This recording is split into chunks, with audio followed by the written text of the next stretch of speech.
Segunda Carta de Pedro, capítulo 1.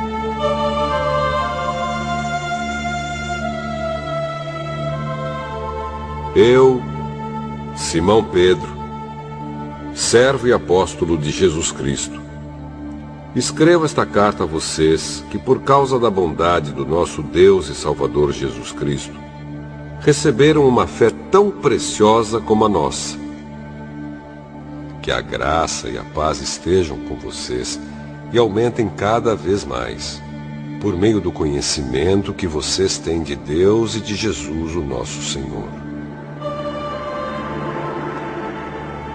O poder de Deus nos tem dado tudo o que precisamos para viver uma vida que agrada a Ele, por meio do conhecimento que temos daquele que nos chamou para tomar parte na sua própria glória e bondade. Desse modo, Ele nos tem dado os maravilhosos e preciosos dons que prometeu. Ele fez isso para que, por meio desses dons, nós escapássemos da imoralidade que os maus desejos trouxeram a este mundo e pudéssemos tomar parte na sua natureza divina. Por isso mesmo, façam todo o possível para juntar a bondade e a fé que vocês têm. À bondade, juntem o conhecimento, e ao conhecimento, o domínio próprio. Ao domínio próprio, juntem a perseverança, e à perseverança, a devoção a Deus. A essa devoção, juntem a amizade cristã, e à amizade cristã, juntem o amor. Pois são essas as qualidades que vocês precisam ter. Se vocês as tiverem e fizerem com que elas aumentem, serão cada vez mais ativos e produzirão muita coisa boa, como resultado do conhecimento que vocês têm do nosso Senhor Jesus Cristo. Mas quem não tem essas coisas é como um cego, ou como alguém que enxerga pouco, e que esqueceu que foi purificado dos seus pecados passados. Portanto, meus irmãos, procurem ficar cada vez mais firmes na certeza de que Deus os chamou e escolheu. Se vocês fizerem isso, jamais abandonarão a fé, e assim receberão todo o direito de entrar no reino eterno do nosso Senhor e Salvador Jesus Cristo. Por isso, farei sempre com que vocês lembrem dessas coisas, embora já as conheçam e estejam firmes na verdade que receberam.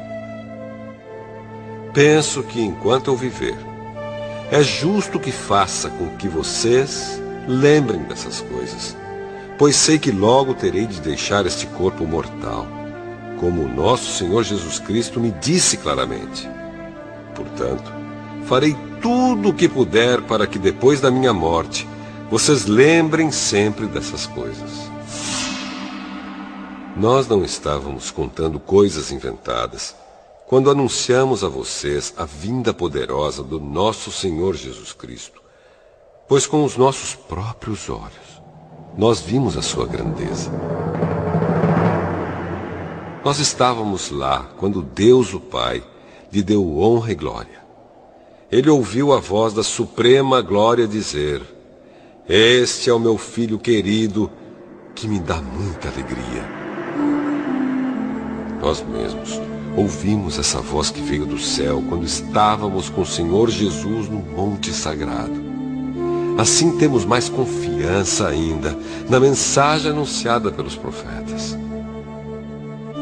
Vocês fazem bem em prestar atenção nessa mensagem, pois ela é como uma luz que brilha em lugar escuro, até que o dia amanheça e a luz da estrela da manhã brilhe no coração de vocês. Acima de tudo, porém, lembrem disto: ninguém pode explicar por si mesmo uma profecia das Escrituras Sagradas,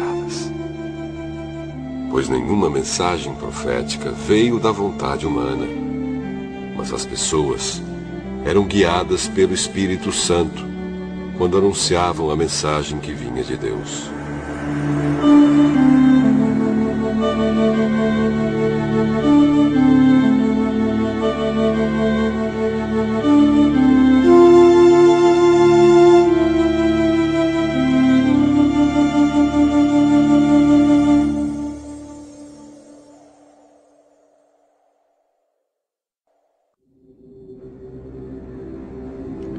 Segunda Carta de Pedro, capítulo 2. No passado, apareceram falsos profetas no meio do povo. E assim também vão aparecer falsos mestres entre vocês. Eles ensinarão doutrinas destruidoras e falsas e rejeitarão o mestre que os salvou. E isso fará com que caia sobre eles uma rápida destruição. Mesmo assim, muita gente vai imitar a vida imoral deles. E por causa desses falsos mestres, muitas pessoas vão falar mal do caminho da verdade. Em sua ambição pelo dinheiro, esses falsos mestres vão explorar vocês, contando histórias inventadas. Mas faz muito tempo que o juiz está alerta e o destruidor deles está bem acordado. Pois Deus não deixou escapar os anjos que pecaram, mas os jogou no inferno e os deixou presos com correntes na escuridão, esperando o dia do julgamento. Deus não deixou escapar o mundo antigo, mas trouxe o dilúvio sobre o mundo dos que não queriam saber de Deus. A única pessoa que ele salvou foi Noé, que anunciou que todos deviam obedecer a Deus. E Deus também salvou mais outras 7 pessoas. Deus condenou as cidades de Sodoma e Gomorra, destruindo-as com fogo, como exemplo do que vai acontecer com os que não querem saber dele. Ele salvou Ló, um homem bom, que estava aflito porque conhecia a vida daquela gente imoral. Todos os dias esse homem bom, que vivia entre eles, ficava muito agoniado ao ver e ouvir as coisas más que aquela gente fazia. Tudo isso nos mostra que o Senhor sabe como livrar das aflições as pessoas dedicadas a Ele. E também sabe como guardar os maus debaixo de castigo para o dia do julgamento. Ele castigará especialmente os que seguem os seus próprios desejos imorais e desprezam a autoridade dele. Esses falsos mestres são atrevidos e orgulhosos. Eles não têm nenhum respeito pelos gloriosos seres celestiais e os insultam. Ora, até mesmo os anjos, sendo muito mais fortes e poderosos do que esses falsos mestres, não os acusam com insultos na presença do Senhor. Mas esses homens agem por instinto, como os animais selvagens que nascem para serem caçados e mortos. Eles xingam aquilo que não entendem. Por tudo isso, eles serão destruídos como animais selvagens e pagarão com sofrimento o sofrimento que causaram aos outros. Eles têm prazer em satisfazer em pleno dia os seus desejos imorais. Quando se reúnem com vocês, são uma vergonha e um escândalo, divertindo-se o tempo todo com os seus modos enganosos. Não podem ver uma mulher sem a desejarem, e o seu apetite pelo pecado nunca fica satisfeito. Enganam as pessoas fracas e só pensam em ganhar dinheiro. Eles estão debaixo da maldição de Deus.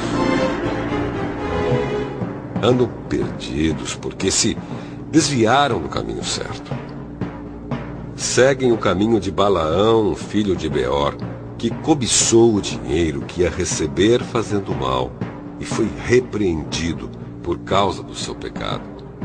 Pois uma jumenta falou com voz humana e acabou com as loucuras do profeta.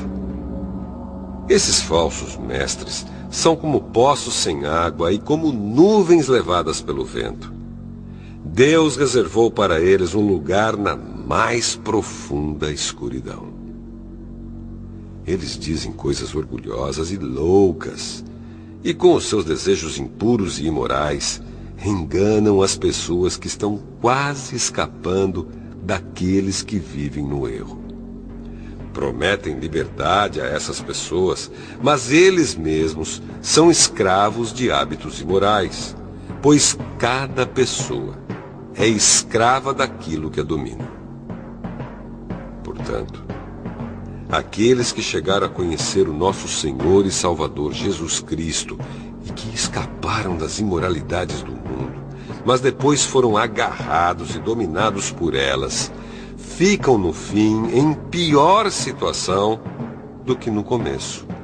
Pois teria sido muito melhor que eles nunca tivessem conhecido o caminho certo do que depois de o conhecerem, voltarem atrás e se afastarem do mandamento sagrado que receberam. O que aconteceu a essas pessoas prova que são verdadeiros estes ditados. O cachorro volta ao seu próprio vômito, e a porca lavada volta a rolar na lama.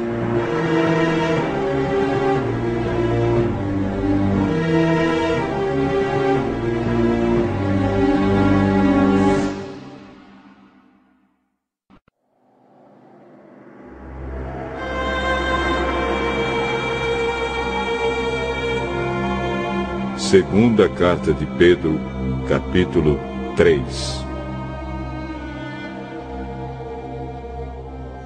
Meus queridos amigos, esta é a segunda carta que estou escrevendo a vocês.